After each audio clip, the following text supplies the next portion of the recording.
नमस्कार, आप देख रहे हैं जनता जनार्दन न्यूज 24/7। आइए नजर डालते हैं आज की खास खबर पर। आप देख रहे हैं न्यूज 24/7। आज बात कर लेते हैं जनपद जालौन में आए हुए हैं जो इलेक्शन बेला 2022 की चल रही है। आज हमारे बीच उपस्थित हैं मनोज याज्ञिक जी। सर, आपसे हम ये जानना चाह रहे हैं। सर, सबसे पहले आप नमस्कार। जी नमस्कार। सर्वप्रथम आप हमारे चैनल के माध्यम से जो भी आपको गढ़र विकासखंड गढ़र जो बाढ़ वासियों ने आपको चुना है, आप हमारे चैनल के माध्यम से उनका आभार कैसे प्रकट करना चाहेंगे? जी, हम तो गांव-गांव जाकर जिन जिन लोगों ने वोट दिया था, जिनने नहीं दिया था या जिन लोगों ने सपोर्ट किया था, सबका आभार कर चुके हैं और आपके चैनल के माध्यम से भी बहुत बहुत आभार प्रकट करना चाहते हैं क्योंकि सारे लोगों ने मिल के और चूँकि हम बहुत कम वोट थे और लोगों ने बहुत अच्छा सपोर्ट किया और चुनाव जीते। जी मनोज जी, आप 7 से 8 महीने में आपने बाढ़ वासियों के लिए कौन कौन से वर्क करवाए हैं या कार्य योजना में डाल रखे हैं? जी, खड़ंजा है जी और कुछ सीसी है। चूँकि जिला पंचायत इस समय गांव की ग्राम पंचायत गांव के अंदर काम कराती है और जिला पंचायत गांव के बाहर काम कराती है। जी हम संपर्क मार्गों को जोड़ते हैं और दिया है 10-12 गांव में जितना भी मिल पाया था प्रोजेक्ट तो अपना पास करवाए हैं। 10-12 गाँव में काम दिया है और अभी लाइट भी लगनी है। 10-12 ग्राम पंचायतें पूर्णतः संपर्क करेंगे लाइट से और वो स्ट्रीट लाइटें लगनी है तो अभी चल रहा है काम, तो वो धीरे धीरे सारे ग्राम पंचायतों में हो जाएगा। मनोज जी, आप युवा भी शिक्षित नहीं, युवाओं के लिए आप बाढ़ के अंदर कुछ आपने सोचा हो या करना चाह रहे हो? जी, ऐसा है। अभी हम लोगों ने जिला पंचायत में प्रस्ताव रखा था कि खेल के मैदान और कुछ वो क्रिकेट के लिए भी एक बड़ा सा मैदान अपने उसमें देखेंगे ग्राम पंचायत में, चूँकि ग्राम पंचायत की जमीन पर कर सकते हैं। अभी क्या है कि जिला पंचायत में जो जिला पंचायत की जगह होती है उसी पे काम कर सकते हैं। लेकिन अब रखा है प्रस्ताव ग्राम पंचायतों से लेके प्रस्ताव और बड़ा एक मैदान बनाने की सोची कि वहाँ से खेल का मैदान विकसित करें, क्योंकि सरकार में भी योजना है कि खेल का मैदान बना सकते हैं तो हम भी उसमें अपना जोड़ देंगे। दोनों मदद से खेल का मैदान बनाने की योजना है और बनाएंगे उसको। मनोज सर, आपसे आप बात कर लेते हैं। आपने देखा होगा इलेक्शन 2022 की जो बेला चल रही थी आपके जनपद में, तृतीय चरण में जो मतदान हुआ था, उससे पहले आप विधानसभा में जो जनता के बीच, क्योंकि आप राजनीति भी सक्रिय हैं, विधानसभा की जनता के बीच जो आपने जनसंपर्क किया था, ऐसे कौन कौन से मुद्दे थे या ऐसी कौन कौन सी आपके पिछले कार्यकाल में आपकी सरकार ने कार्य किए थे जिससे जनता ने आपको, आपकी पार्टी को या आपको वोट किया? जी, बहन जी के कार्यकाल में यहाँ बहुत काम हुआ जी और हमारे यहाँ 2-2, 3-3, 4-4 मंत्री भी दिए थे बहन जी ने। जल निगम के भी मंत्री थे। यहाँ पे जितनी आप पानी की टंकी देखेंगे वो अधिकतर पानी टंकी बहन जी के कार्यकाल में बनी है। यहाँ पे बहन जी ने गरीबों को आवास दी थी। कॉलोनी आप किसी भी यहाँ से मजरे या वहाँ चले जाएँ आप, जैसे कोटरा है, ईट है, गुरई है, जालौन, इसके जिला जालौन की चारों इर्द कॉलोनियाँ दी थी, उसमें आज भी लोग रह रहे हैं। और सड़कें यहाँ पे जिला जालौन में मेडिकल कॉलेज दिया था बहन जी ने, वो बना है यहीं पर।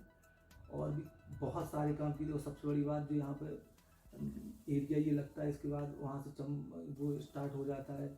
सबसे बड़ा काम हुआ था लॉ एंड ऑर्डर का। यहाँ पे डकैतों की समस्या थी, ज़बरदस्त माहौल था यहाँ पे। लोग यहाँ बीहड़ पट्टी में तो ये स्थिति थी कि लोग 5 बजे के बाद बोर्ड लगे रहते थे, 5 बजे के बाद वो इस रूट पे ना आए। ये आपसे आप 30 किलोमीटर चले जाइए, कोंच से ज़्यादा 10-10, 15-15 किलोमीटर पर लोग नहीं जा पाते थे। तो बहन जी का ही वो कार्यकाल रहा। इसमें पूर्णतः आदमी आज़ादी से घूमा और जो लोग गलत काम करते थे वो या तो जेल में डालेगा या फिर सीधे उनका वो किया गया।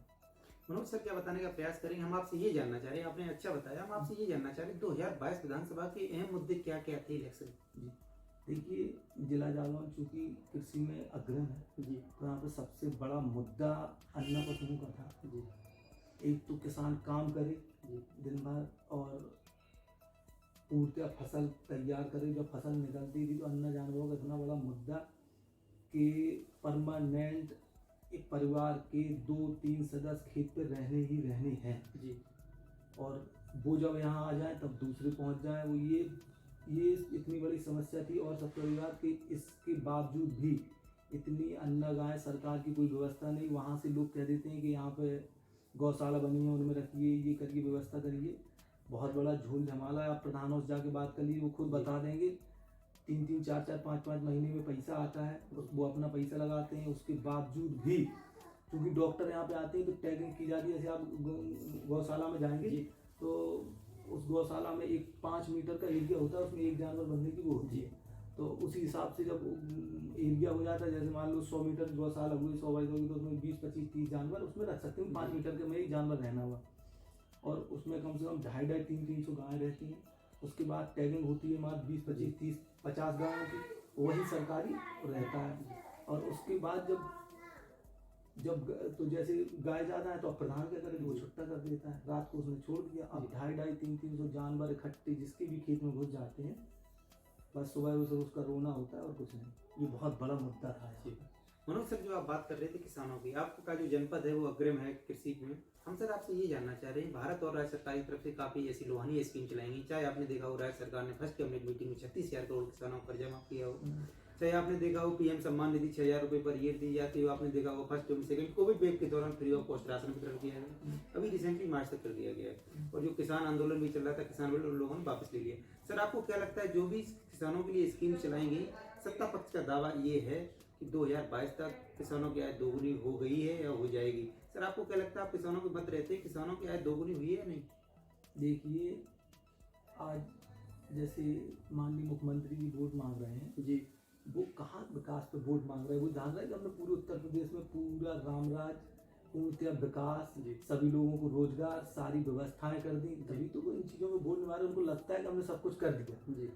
बाकी आप धरातल पे देखो, जाके देखो, कुछ भी नहीं हुआ है जी। आदमी जहाँ के तहाँ बर्बाद है, बिल्कुल, बल्कि और बर्बाद हो गया जी। और पहले छात्रों का एक गोल होता था कि हमें ये करना है, ये करके हम ये कर लेंगे। व्यापारियों का होता था कि हम ये करके ये कर लेंगे, यहाँ से इतना कर लेंगे तो ये हो जाएगा। आज सब परेशान हैं, सब बैठे रहते हैं, सोच से परेशान हैं। और रही बात इसकी कि विकास वो वहाँ से बोल देते हैं, यहाँ तक जैसे आप कह रहे किसानों की, आप किसानों से जाके पूछेंगे तो किसान तो अगर भाजपा सरकार जाएगी तो किसानों की बदौलत जाएगी, इतना हम कहना चाहते हैं। जी। सर आपसे हम ये जानना चाह रहे हैं, जो आप जिक्र कर रहे थे छात्रों का, आपने देखा होगा फर्स्ट एवं सेकंड कोविड वेव के दौरान आपने देखा होगा जो भी 10th 12th ग्रेजुएट स्टूडेंट थे उनको प्रमोट कर दिया गया था। सर आप शिक्षित भी युवा भी, सर आपसे हम ये जानना चाह रहे हैं, अपने प्रदेश में ऑफ द रिकॉर्ड वैसे भी मतलब युवा बेरोजगार है, आपसे हम ये जानना चाह रहे हैं, जो भी स्टूडेंट प्रमोट किए गए थे, आपको क्या लगता है इनके आगामी भविष्य में जो भी कम्पिटिटिव एग्जाम होंगे ये लोग क्रैक कर पाएंगे या नहीं? अब ये तो बाबा जी जाने, क्या बताएं आपको। ऐसा है, आपका आकलन क्या है? हमारा आकलन ये है कि एक तो बच्चों के हाथ में, छोटे छोटे बच्चों के हाथ में ऑनलाइन शिक्षा के नाम पर मोबाइल थमा दिए। हम अपने बच्चों से मोबाइल को दूर रखते थे, अब आगे जाके ये सबसे बड़ी समस्या बनेगी। और हम तो ये कहना चाहते हैं कि नई स्कीम आए, जिन बच्चों का वो समय बर्बाद हुआ है, एक तो उनको आयु में छूट मिले, आगे नौकरी में, ये व्यवस्था अभी से कर दी जाए, क्योंकि आगे वाली सरकार करे ना करे। और दूसरी चीज़, शिक्षा पे तो ज़बरदस्त चोट बैठी ही है, उसकी भरपाई नहीं हो सकती। अब बच्चे क्रैक कर पाएंगे, नहीं कर पाएंगे, ये तो बेचारे वही जाने, हम क्या बता रहे हैं। मनोज सर आपसे बहुत एक सवाल है, आपने देखा होगा जब से इलेक्शन डेट अनाउंस की गई थी 2022 विधानसभा वेला की, सर आपने देखा होगा कि राजनीतिक गलियारा में भूचाल सा आया हुआ था। व्यक्ति विशेष या पार्टी विशेष का नाम ना लेते हुए आपसे ये जानना चाह रहे सर, जो चुनावी डर से महारथी इधर से उधर भाग कर गए थे, सर आपको क्या लगता है महारथी ही गई है, उनसे जुड़ा हुआ वोट बैंक में ट्रांसफर हुआ, आपका क्या आकलन है? देखिए, नेता यहाँ से वहाँ जाते रहते हैं जी। बड़े बड़े नेता, वोट नीतियों पे डरता है जी। लोग चिल्लाते रहे, वोट पड़ता रहा। सपा और कांग्रेस ने गठबंधन भी की, नहीं सपा ने, उस बार सपा कांग्रेस ने गठबंधन किया था, तब सपा बुरी तरह चुनाव हारी। और एक बार अखिलेश जी के कहने पर बहन जी ने भी उनसे गठबंधन किया लोकसभा चुनाव में, फिर भी बहुत भारी बहुमत मिला भाजपा को। लोग नेताओं से नहीं, नीतियों से वोट देते हैं। अगर जनता परेशान होगी, वोट नहीं देगी, नहीं देगी, कोई भी यहाँ से वहाँ हो जाए, कुछ नहीं होता। आपके कहने का मतलब ये है कि वो ट्रांसफर नहीं होता है, नेता ट्रांसफर हो जाता है। सर आप यही जानना चाह रहे हैं कि आपने देखा हो प्रदेश में 2022 विधानसभा में 1 से 5 तक मतलब चरणों में मतलब मतदान हो चुका है। सर आप अपनी पार्टी को और अपने आप को 10 मार्च 2022 को उत्तर प्रदेश विधानसभा के परिणाम में किस जगह पा रहे हैं? हम ऐसे कहें कि हम तो सरकार बना रहे हैं जी, पूर्ण बहुमत में बहन जी की सरकार बनेगी जी, बाकी 10 तारीख को देखेंगे। जी। सर अब बात कर लेते हैं, आपने देखा होगा आगामी कुछ दिनों में होली का पावन पर्व आ रहा है, हमारे चैनल के माध्यम से आप बाढ़ वासियों विधानसभा वासियों को कोई मैसेज देना चाहें? बहुत दिन बाद होली को 2 साल हो गए, जी पूरी छूट मिल रही है। सभी लोग हर्षोल्लास से होली मनाएंगे, हम लोग उनके बीच जाएंगे जी और उन्हें लोगों के साथ होली मनाएंगे, गाँव गाँव जाके अपने लोगों से मिलेंगे और देखेंगे 10 तारीख को। पहली तो होली उत्तर प्रदेश में 10 तारीख को मनाएंगे, उसके बाद फिर होली तो मनाएंगे। जी आप देख रहे थे हमारे बीच उपस्थित थे मनोज सर जी, जिला पंचायत सदस्य। उन्होंने बड़े सरल सवाल से बताया 10 मार्च 2022 को उत्तर प्रदेश विधानसभा के परिणाम में बहुजन समाज पार्टी की सरकार बनाने में अहम भूमिका होगी।